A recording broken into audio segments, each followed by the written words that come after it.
two, three.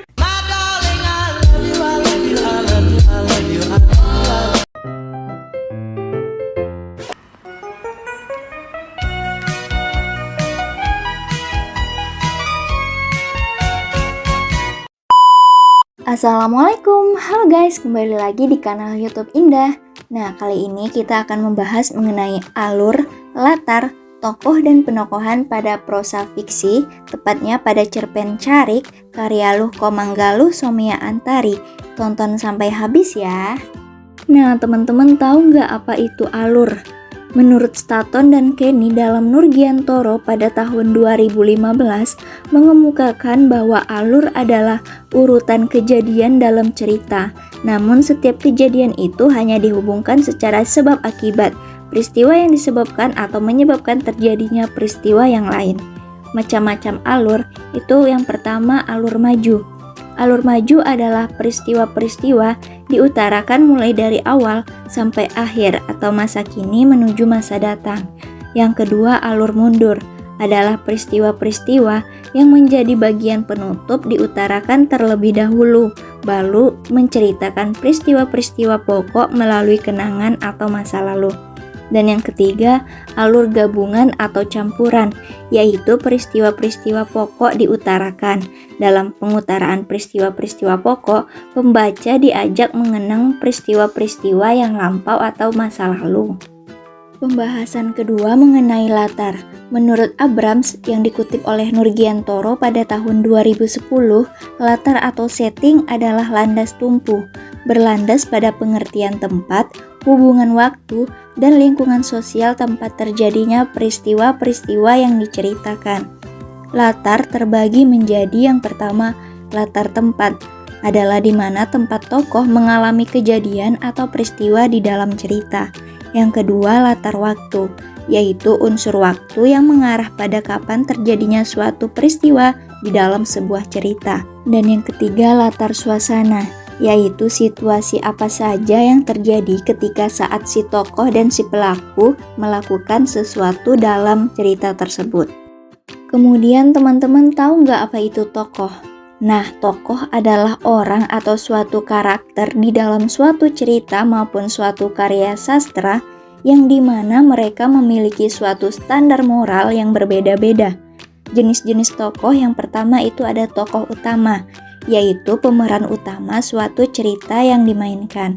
Yang kedua yaitu tokoh pembantu atau tambahan, yang merupakan tokoh yang membantu peranan tokoh utama dalam suatu cerita.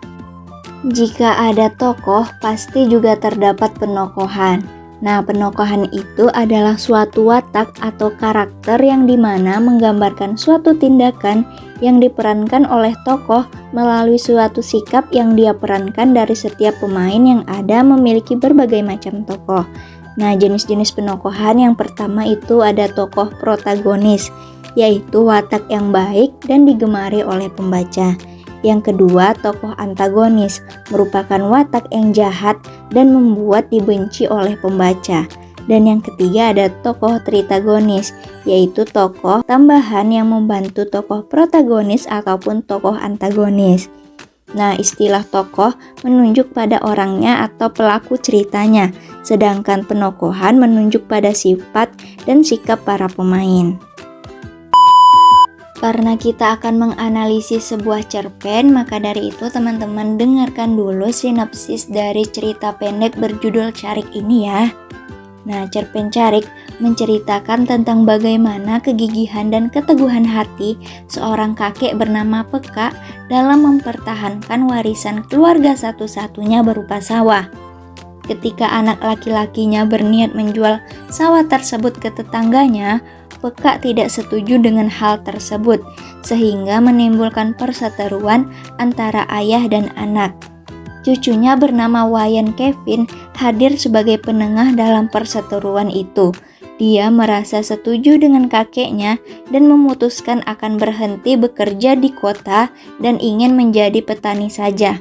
Namun ayahnya melarang dan menyarankan agar tetap bekerja di kota sebagai dokter. akhir cerita, ayahnya yang bersikeras menjual sawah warisan tersebut mendapat kemalangan yang tidak terduga. Nah, sebelum menganalisis, disclaimer dulu nih teman-teman, bahwa cerpen ini menggunakan bahasa daerah, tepatnya bahasa Bali. Nah, untuk itu Indah membuktikan unsur intrinsik pada kalimat dibuat dengan terjemahan bahasa Indonesianya.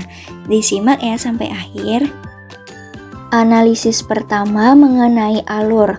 Alur yang digunakan pada cerpen ini adalah alur maju dan alur mundur atau alur bolak-balik.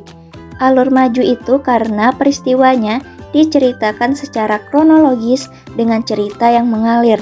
Sedangkan ada salah satu adegan di mana Wayan Kevin mengingat masa lalunya saat mengobrol dan diberikan nasihat oleh kakeknya untuk menjaga warisan leluhur berupa sawah. Hal itu terdapat pada kutipan, "Ditunggu mayat kakeknya, diperhatikan, ingat dengan perkataan kakeknya." Lagi dia berpikir, sekarang waktunya dia mengutarakan semua isi pikirannya. Sekarang dia akan mengurusi sawah kakeknya, melestarikan Ibu Pertiwi agar selalu asri. Sebelum kakeknya meninggal, dia berkata pada Wayan Kevin agar menjaga sawah miliknya dan peristiwa tersebut adalah peristiwa yang terjadi di masa lampau. Selanjutnya analisis latar. Yang pertama ada latar tempat, yaitu Desa Tenggalinggah, Carik, sawah, jalan, rumah peka, kota, dan klinik. Jalan dijadikan sebagai latar tempat. Pada kutipan, di tengah jalan, lalu Wayan Kevin berpapasan dengan Panruta, tetangga samping rumah kakeknya. Yang kedua itu ada latar waktu, yaitu Dinane Jani atau artinya hari ini.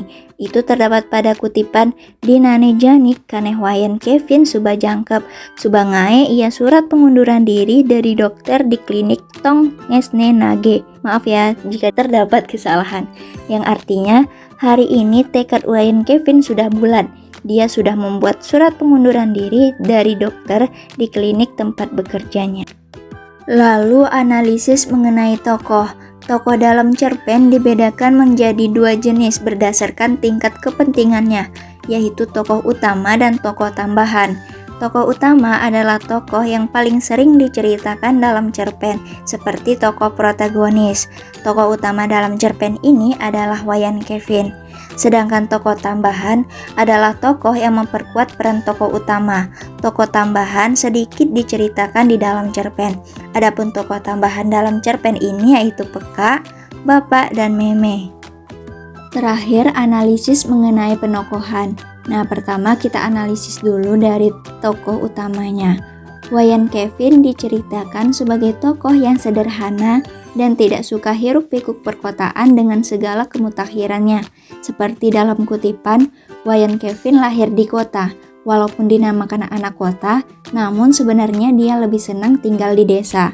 Yang kedua, Wayan secara tidak langsung dideskripsikan sebagai sosok yang menyayangi dan menghormati sosok seorang kakek dan juga warisan dari leluhur. Ia bukanlah seorang yang gila akan harta, namun sosok yang patut dan berbudaya, seperti pada kutipan, "Ayah jangan memaksa kakek, kakek tidak akan menjual sawahnya karena ada pura tua, tidak boleh asal dihancurkan." Dan yang ketiga, Wayan Kevin digambarkan sebagai sosok penyabar dan memiliki perasaan empati yang tinggi. Namun di balik itu semua, Wayan Kevin seperti memiliki nyali yang kecil karena terlalu banyak berpikir dan takut akan suatu hal yang belum tentu terjadi. Seperti pada kutipan, dia sebenarnya ingin mengeluarkan isi pikirannya, namun dia takut berani. Diurungkan niatnya, bibirnya tidak jadi berucap. Kemudian analisis penokohan dari segi tokoh tambahan. Yang pertama, tokoh Peka diceritakan sebagai sosok yang berpendirian teguh dalam mempertahankan apa yang menjadi miliknya, yaitu sebuah sawah yang sangat ia cintai dan hendak dijadikan warisan untuk anak cucunya kelak, demi kebaikan untuk menjaga Ibu Pertiwi tetap lestari. Yang kedua, peran bapak diceritakan sebagai sosok yang memaksakan kehendak dan tidak memiliki pendirian yang kuat untuk melestarikan dan menjaga warisan leluhurnya.